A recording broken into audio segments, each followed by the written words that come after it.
5 दोस्तों ने मिलकर हॉलो हाउस की सच्चाई जानने की ठानी थी। मीरा और रोहन उस रात के बाद कभी नहीं मिले। केवल आन्या, कबीर और तनु किसी तरह जिंदा वापस लौटे। लेकिन जब वे शहर पहुंचे तो उन्हें जल्द ही एहसास हुआ कि कुछ उनका पीछा कर रहा है। शुरुआत में तो चीजें छोटी थी, आईनों में परछाइयां, बिना वजह जलने की बदबू, बच्चों के खिलौनों का हिलना। पर फिर वह आवाजें आने लगी। रात में धीमी हंसी, किसी के फुसफुसाने की आवाज। मैं अब बंद नहीं, मैं आजाद हूं। आन्या को सपनों में एलिजा दिखने लगी।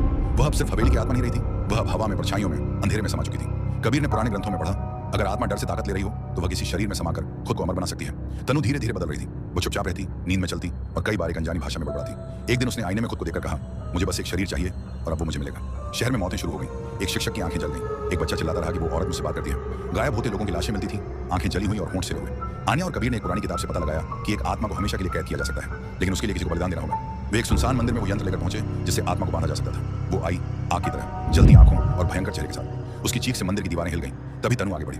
उसने खुद को आत्मा के हवाले कर दिया। एलिजा ने तनु को पूरी तरह निगल लिया। उस पल आन्या और कबीर ने यंत्र को सक्रिय किया। एक तेज चीख, आग का भभका और फिर सब शांत। एलिजा की आत्मा कैद हो चुकी थी, लेकिन तनु नहीं बची। कुछ हफ्तों बाद सब सामान्य हो गया। शहर फिर से जीने लगा। लेकिन एक दिन एक बच्चा पार्क में खेलते हुए एक जली हुई गुड़िया उठा लाया। उसने उसके कान के पास सुना, अब खेल तेरा है। और फिर हवा में वही जानी पहचानी हंसी गूंजने लगी। क्या यही इस कहानी का अंत है?